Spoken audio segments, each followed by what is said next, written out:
Hey, welcome. So, we use thousands of words every single day, right? But have you ever stopped to think about what makes a word truly essential? What gives it the power to build ideas, tell stories, and just describe the world around us? Well, today, we're going to dig into what it takes for one simple word to earn its place as one of the most fundamental in the entire English language. I mean, seriously, can you explain the world in just 850 words? It sounds like a crazy challenge, doesn't it? But that's the whole idea behind something called the Basic English 850 list. It's this specially chosen set of words that's designed to be a complete, but really minimal, toolkit for communication. Kind of like a linguistic Swiss Army knife. So, to really get how this powerful little list works, we're going to do a little case study. We're going to zoom in and put just one of those 850 words under the microscope to figure out how it earned its spot. We're going to find out what makes it so special. And the word we've chosen for our investigation is paint. Yep, paint. I know, it seems simple, almost kind of boring, but as we're about to see, there is a ton of power packed into this one little word. So where do we even begin? Well, with the most basic part of any word, its sound. Before it means anything at all, it's just this collection of sounds. Paint. That one simple sound is the foundation for absolutely everything we're about to uncover. Okay, let's get to the core of our evidence. Now, what's really, really cool about paint and what makes it such a perfect candidate for an essential word list is that its strength comes from this kind of dual identity. It isn't just one thing, it's two. First, let's look at its life as a noun. As a noun, paint is a thing. It's something you can touch, a substance, a physical object you can go buy at a store. And the definition is just beautifully direct. It's a liquid used to color something. Simple as that. And this example just nails it. In the sentence, Sarah used pink paint to decorate the wall. Paint is the tool, right? It's the material she's using.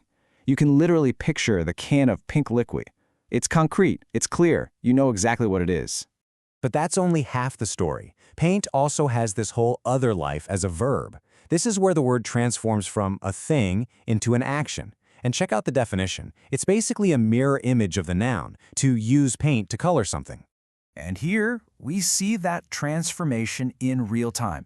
John painted the wall brown. John is doing something. The word painted is doing all the heavy lifting here, describing the entire process of applying that liquid. It's a word of action, of change.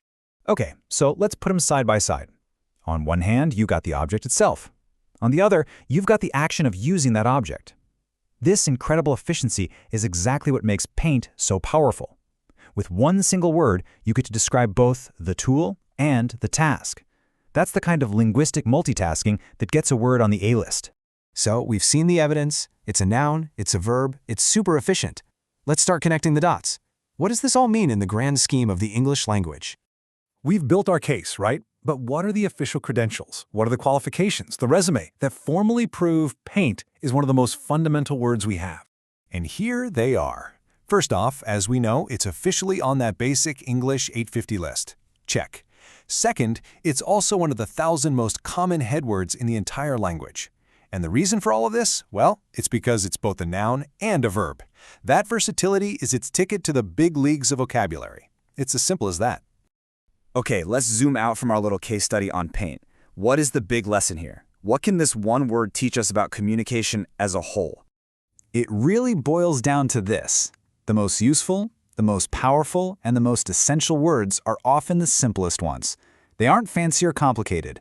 They're the versatile workhorses of our language, the words that can be both a thing and an action, an idea and a process. They just do more with less. And that brings us to the final thought. Our little deep dive on paint really shows how much can be packed into just one simple word.